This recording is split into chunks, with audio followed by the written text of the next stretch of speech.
예레미야의 기도입니다. 기도하는 기도 내용입니다. 기도 그 본문 뭐라고 하죠? 기도 내용이요. 그 당시에 예레미야는 이제 나라가 망하는 것을 보고 겪고 이렇게 그때 사람들에게 말씀을 전해야 되는 사람이니까 참 고통스럽고 또 울지 않을 수 없는 그런 안타까운 분이잖아요. 나라가 망한다. 너희 백성들은 하나님께로 돌아가라. 그런 얘기를 듣고 다들 잘 듣고 뭐 잘 따라하거나 아 우리가 이래서 망하는구나 하면 좋겠지만 대개는 그런 얘기 하면 어때요 여러분? 좋은 소리 남이 뭐 이렇게 바른 소리 하면 듣기 싫어요. 그죠? 아무리 바른 소리 해도 정말 듣기 싫어요. 우리 집사람이 바른 소리 해도 속으로는 아는데 듣기 싫어요. 그죠? 양말 거실에 던져놨는데 뭐 빨래통에 갖다 놓으라는 것은 바른 소리입니까? 잘못된 겁니까? 바른 소리예요? 잘못된 거 아니고? 근데 듣기 싫어요. 그죠? 내가 저기 놓을 때는 오죽하면 피곤하겠냐. 어제 가만 보니까 양말 한쪽은 방에 뒹굴고 한쪽은 양심이 있어서 통에 갖다 놨더라고요. 내가 오늘 아침에 발로 툭툭 차갖고 또 던져놓고 꼬린 하고 왔는데 바른 소리는 듣기 싫어요. 예레미야가 나라가 망한다 어쩌다 저쩌다 그러니까 듣기 싫은 사람들이 거짓 선지자들 중심이겠죠. 백성들을 선동해서 듣기 싫다 그 정도가 아니라 죽이려고 해요. 사실은 뺨도 얻어맞고 돌로 맞고 구덩이를 파서 죽이려고 하고. 그런데 가장 고통스러운 것이 이런 장면이 아닐까. 18절에 보면 그 마지막 부분에 이런 얘기가 있어요. 오라 우리가 혀로 그를 치고 그의 아무 말에도 주의하지 말자. 별로 뭐 별다른 소리로 안 들리죠. 경험한 사람은 이런 고통 알죠. 우리가 혀로 그를 치고 그가 하는 말에 전혀 주의하지 말자. 이 말로 공격을 하겠다는 거잖아요. 그 사람을 뿐만 아니라 그 사람이 하는 말은 그냥 못 들은 척 하자. 그냥 무시하자. 이런 것은 돌로 치는 것보다요. 새치혀로 하는 일은 돌로 치고 칼로 찌르는 것보다요. 훨씬 아파요. 훨씬 고통스럽죠. 그래서 탈무드에 이런 얘기가 있어요. 말은 손이 없으나 손이 하는 일을 한다. 이해가 되세요? 우리가 손이 있어야 뭐 일을 하잖아. 근데 말은 손이 달려있지 않지만 손이 하는 일을 하고 사람을 죽인다. 그러나 말은 손을 넘어간다. 왜냐하면 손은 가까이에 있는 사람들만 때리고 죽일 수 있지만 말은 멀리 있는 사람까지 죽일 수 있다. 얼마나 잘 설명했습니까? 그죠? 이 당시에 예레미야가 당하는 고통이 말로 이렇게 무시하고 또 하는 말 듣지 아니하고 또 말로 공격하고 이런 고통 중에 당할 때 또 그것도 선한 일을 하고 나서 이런 고통을 당할 때 우리가 그렇다면 어떻게 할 거예요? 뭘 어떻게 해? 전화해가지고 원수를 갚아야지. 1시간 당했으면 3시간 갚고 아니면 쫓아가서 한 대 때리든지 뭐 그죠? 아니면 어떻게 하지? 경찰서에 집어넣든지 뭐 어떻게 해야 되겠죠. 그런데 항상 뭐 이렇게 성경에는 늘 원수 갚지 말라. 스스로 비판하지 말라. 비판하지 말라. 뭐 이것이 옳다 그렇다 이런 얘기가 아니라 하나님 노릇하지 말라 이런 거죠. 자기 기준으로 상대방에게 재판관 노릇하지 말라 이런 얘기죠. 그것은 하나님이 계신다 하는 것을 알 때만 가능한 거죠. 그래서 예레미야는 상황이 아무리 급할지라도 자기 스스로 뭘 하려고 하지 않아요. 그래서 하는 게 뭡니까? 기도인 거예요. 기도. 그래서 하는 게 기도예요. 그래서 상황이 절박할 때라도 우리가 아주 절망했을 때라도 왜 기도밖에 없을까? 왜 기도해야 하지? 기도하는 까닭. 우선은 우리가 하는 선한 일을 하나님께서 듣고 기억하고 계십니다. 만일 오늘 토요일 새벽에 하나님이 나의 기도를 들으시고 기억하고 계십니다. 이런 확신과 믿음이 없으면 기도할 때 못하죠. 내가 하는 기도를 하나님이 과연 들어주시기나 할까? 나 같은 사람의 기도도 하나님께서 염두에 두시기나 할까? 이런 의심이 작동하면 기도 못하죠. 그런데 하나님이 누구의 기도가 아니라 나의 기도를, 그것도 아주 작은 소리라도 분명히 듣고 내가 하는 선한 말을 기억하시고 또 선한 말을 듣고 계신다. 20절에 보면요, 내가 주의 분노를 그들에게서 돌이키려 하고 주의 앞에 서서 그들을 위하여 유익한 말을 한 것을 기억하옵소서. 내가 그 대적하는 사람들 있잖아요. 나를 오히려 죽이려고 하는 사람들을 위해서 좋은 말을 한 거예요. 선한 말을 한 거죠. 그들을 위해서 유익한 말을 했다고요. 하나님 앞에서 그들을 돌이키려 하고 주의 분노를, 하나님이 그들을 때리려고 하고 징계를 주려고 하는데도 불구하고 하나님 그걸 거두어 주십시오, 이렇게 얘기할 수 있는 거죠. 그들을 위해서 기도하고 그들을 위해서 선한 말, 유익한 말을 했던 것을 하나님 기억해달라. 예레미야는 이런 확신이 있었죠. 우리가 믿음 생활을 하고 사명을 감당하고 또 가정에서, 그것도 사명이잖아요. 가정을 이끌고 또 뭐 이렇게 사회에서 인생이 짐이잖아요. 그 사명이라고요. 하나님이 내게 준 이렇게 짐, 또 내가 살아가야 할 인생의 내용이잖아요. 그러니까 뭐 조금 무겁다고 뭐 벗어 던지고 뭐 마음에 안 든다고 버리고 뭐 이럴 수는 없는 거잖아요.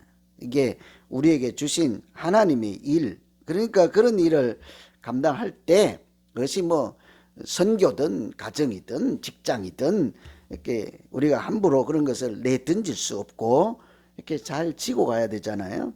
그런 것을 할 때 꼭 기억해야 되는 것은 그 내용뿐만 아니라 잘 인내하고 이렇게 견딜 수 있어야 되는데, 그것은 우리가 기도로만 감당할 수 있는 거예요. 사명이라고 하는 것, 특히 선교나 영혼을 구하는 일은요, 이런 일은 기도 없이는 사실은 불가능하다고 보면 돼요. 교회 생활도 마찬가지입니다. 여러분, 기도하지 않고 교회 다닐 수 있겠어요? 그렇지 않아요. 우리의 신앙생활 자체가 기도를 빼고는 말할 수가 없는 거예요. 하나님께서 우리에게 능력을 주시고 은혜를 주시고, 아까 우리 찬송 불렀잖아요. 마지막에 모든 것이 은혜라고 하잖아요. 그래서 우리가 뭐 무엇은 일이든지 사람의 지혜와 능력으로 감당할 수 없는 것, 그것이 하나님이 우리에게 주신 사명이지 않습니까? 그런데 그런 좋은 일에도 항상 보면 대적하고 비난하고 이렇게 무시하고 이런 일들이 많죠. 특히 하나님의 거룩한 일에는 사탄의 영이 작용하기 마련입니다. 그러니까 선한 일을 할수록요, 그곳에 항상 사탄도 아주 예의주시하고 어떻게 하면 넘어지게 하고 못하게 할까 대적하는 일이 있죠. 그때마다 기도 없이는 사실은 불가능한 거예요. 기도 가운데 하나님께서 피할 길을 열어주시고 능력을 주시지 않습니까? 항상 복음을 전하라 하기 전에 항상 기다려라, 성령이 임하시면, 이런 얘기가 먼저 있는 거예요. 너희가 권능을 받고 잖아요. 우리가 믿음 생활 자체가 하나님의 손에 이끌려서 하나님과 같이 걸어가는 것이잖아요. 나 혼자 가려니까 이게 어려운 거죠. 그때는 시험 들기 쉽고 실족하기 쉬운 거예요. 하나님께서 내 기도를 들으시고 기억해 주신다, 하나님이 나와 함께 계신다, 이러면 뭐 못할 일이 무엇이 있겠습니까? 그래서 오늘 우리가 기억할 것은 예레미야처럼 하나님이 우리의 세미한 음성까지 다 들으신다. 여러분, 기도의 사람이라고 하는 성경의 여러 사람들 찾아보세요. 한나 있잖아요. 한나, 사무엘 엄마. 이렇게 아이를 못 낳고 또 첩하고 또 가정에서 불화로 또 이렇게 무시를 당하고 서러움을 당할 때 성전에 가서 기도하잖아요. 뭐라고 하는가 그대로 읽어드리면, 한나가 속으로 말하매 입술만 동하고 음성은 들리지 아니하므로. 기도하는 모습이에요. 뭐래요? 속으로 말하고 들리지도 않아서. 옆에 있던 제사장 엘가나가 보니까 뭐래요? 엘리가 보니까 저 여자 취했다, 성전에 와서 술 취해갖고 쭝얼쭝얼거리거나 뭐 들리지 않는다, 근데 꼭 취한 사람 행세 같다, 이런 얘기를 하잖아요. 근데 속으로 말하고 들리지 않는다. 그런데 그 기도를 하나님이 어떻게 해요? 들으셨잖아요. 아들을 주시고 사무엘과 같은 한 나라의 영적인 지도자를 보내서 가정이 아니라 한 나라를 이끌어가는, 하나님께서 사용하는 가정으로 이끌어가지 않습니까? 하나님께서요, 이렇게 큰 기적과 역사를 하실 때는 항상 하시는 말씀이 있어요. 내가 하늘에서 다 들었다, 이런 얘기를 하세요. 우리가 땅에서 한나처럼 속으로 들리지도 않게도 하는 기도인데도 하늘에 계신 하나님은 다 들었다 그러죠. 가장 대표적인 것이 출애굽할 때예요. 그 400년 동안 종살이 하면서 백성들의 고통이 얼마나 하겠습니까? 그러니까 하나님께 부르짖잖아요. 그러니까 하늘에 계신 하나님이 내가 너희의 부르짖음을 다 들었노라. 그 출애굽의 시작이에요. 새로운 역사의 시작, 우리가 회복의 시작, 소망의 시작은 이처럼 하나님께서 우리의 선한 말을 기억하시고 기도를 들으시기 때문이죠. 그래서 오늘 우리가 하나님 나의 기도를 다 듣고 계신 줄로 믿습니다. 하나님 내 기도 다 듣고 계신 줄로 믿습니다. 그러니 내가 기도합니다. 그러니 내가 오늘 하나님 만나기를 소원하고 하나님께 이 얘기를 좀 창피하고 아무도 모르는 이야기지만 하나님께만 내 속으로 들리지도 않게 말하지만 주님 다 아시지요. 듣고 계시지요.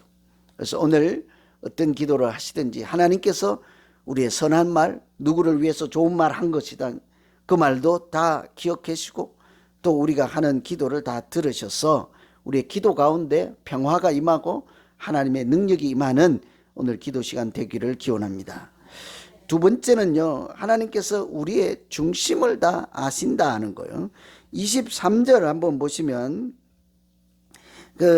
여호와여 그들이 나를 죽이려 하는 계략을 주께서 다 아시오니 그 악을 사하지 마옵시며 그들의 죄를 주의 목전에서 지우지 마시고 그들을 주 앞에서 넘어지게 하시되 주께서 노하시는 때에 이같이 그들에게 행하옵소서 하니라. 앞에 보면 여호와여 그들이 나를 죽이려는 계략을 주께서 다 아십니다. 하나님께서요 적군의 이렇게 대적자의 계략을 다 아실 뿐만 아니라 사실은 우리가 기도하지 않아도요 우리의 마음을 감찰하시고 우리의 중심을 다 아십니다. 구하기 전에 너희에게 무엇이 필요하고 무엇이 있어야 할 줄을 하나님이 다 아신다 하잖아요.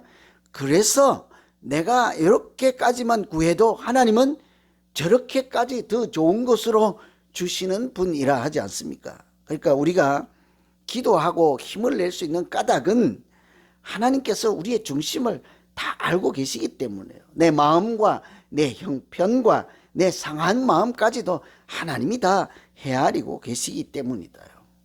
여기서 알다, 이 말씀 안다는 얘기는 주께서 계략을 다 아신다, 이런 것은 우리 사람들의 경험을 꿰뚫어 보고 계신다, 이런 얘기죠.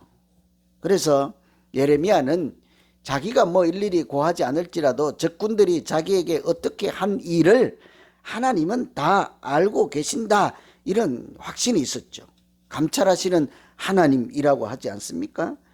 외모를 보지 아니하시고 중심을 다 보시는 하나님이라고 하죠. 그러니 하나님께서 항상 보시면 이렇게 한 말씀씩 하세요. 동방 박사들이 아기 예수를 경배하고 이렇게 집으로 가라 할 때 헤롯이 먼저 동방 박사를 먼저 오라고 해서 만나잖아요. 그래서 나중에 아기 예수를 찾으면 내게도 알려달라 이렇게 하고 가서 잘 경배하라고 해서 보냈습니다. 그래서 아기 예배를 경배하고 다 경배했을 때 뭐래요? 하나님께서 헤롯에게로 가지 말고 다른 길로 고향으로 돌아가라 그러잖아요. 왜요? 헤롯의 계략을 하나님은 동방 박사들이 일러 바치지 않아도 다 알고 계신다고요. 그러니 먼저 뭐래요? 피할 길을 열어주시잖아요. 그 길로 가지 말고 돌아가라 이렇게 얘기하잖아요. 아기 예수 아버지 되시는 육신의 아버지인 요셉에게도 뭐래요? 애굽으로 피해라, 피난길을 가라 그러잖아요. 상대방의 그 계략을 다 아시기 때문에 하나님, 상대방의 계략만 다 아시겠습니까? 우리의 마음속에 무엇이 있는 것도 하나님이 다 아시지요. 꿰뚫어 보고 계시죠. 여러분, 하나님께서 내 생각과 내 마음에 뭐 품고 있는 것을 알고 계시면 좋겠어요? 모르면 좋겠어요? 뭘 그래요? 몰라야 좋지. 우리 속에 항상 뭐가 가득해요? 좋은 생각이 많을 때가 많아요? 나쁜 생각이 많을 때가 많아요? 어제도 나 누가 한 대 때릴까 계획하다가 말았네. 한 50% 계획하다가. 이 나쁜 생각이 많고 악한 생각이 많은데 그것까지 다 하신다고요. 상대방의 계략만 알면 얼마나 좋게요? 하나님은 상대방의 계략만 아니라 나의 계략도 다 안다고요. 그러니 하나님이 나의 일거수일투족을 다 아시면 좋겠어요? 모르시면 좋겠어요? 차라리 모르면 나을 거야. 공평해. 저 악인에 대한 하나님의 생각과 나도 뭐 허물과 죄가 없는 사람이 어디 있어요, 사람이. 그러니 우리가 쉽게 당당하게 내 중심을 다 아시는 하나님이 반가울 리가 없는 것이 사람이 살아가는 모습이잖아요. 그래도 믿는 사람들이 그래도 하나님이 내 중심을 아는 것이 여러분처럼 다행인 거예요. 사실은 우리는 그래도 내 마음속에 말씀을 채우고 기도를 채우고 하나님의 뜻을 채우고 선한 일을 생각하고 이럴 경우가 많잖아요. 그래서 적군의 계략, 하나님을 대적하는 악인들의 계략뿐만 아니라 우리의 계략을 다 아시는 하나님이 있어서 오늘 우리가 또 힘을 내고 살 수 있는 거예요. 시편에 보면 이렇게 얘기해요. 주께서는 내가 앉고 일어서는 것을 아시며 멀리서도 내 생각을 꿰뚫어 보시고, 우리가 어떻게 살아야 하는지를 이런 말씀이 하나님 말씀으로 들리면요 정말 달라요. 하나님이 내 앉고 일어서고 들고 나가고 또 마음속에 있는 내 생각을 꿰뚫어 보신다. 내가 일하고 쉬는 것을 다 보고 계시며 나의 모든 행동을 잘 알고 계십니다. 하나님께서 우리의 겉모양만 보지 않는다고요. 그냥 내가 말하는 것만 하나님께 기도 드리는 내용만 아시는 하나님이 아니시잖아요. 사람은 외모를 취하나 하나님은 중심을 보신다. 너무너무 잘 알고 계시는 하나님 앞에 우리가 숨막혀서 못 살 것이 아니라 사실은 이런 나를 상한 심령, 악한 생각, 잘못된 허물이 있을 때라도 하나님이 그것을 고치시고 바르게 인도하시고 의의 길로 인도하셔서 하나님 선한 길로 가도록 나 좀 도와주십시오. 이것이 우리가 해야 될 기도이지 않겠어요? 뿐만 아니라 그때에 악인들의 계략도 주님 다 아시오니 내가 말로 공격을 당하고 저들이 나를 구덩이를 파고 내가 하나님의 말씀을 전하는데도 불구하고 저들이 나를 왼수로 취급하니 나를 불쌍히 여겨주시고 저 악인들의 꾀를 나도 따라가지 않고 저들도 하나님을 대적하지 않고 하나님의 선한 백성으로 살아갈 수 있도록 우리 모두에게 자비와 긍휼을 베풀어 주시옵소서. 이것이 우리가 해야 될 기도이지 않겠어요?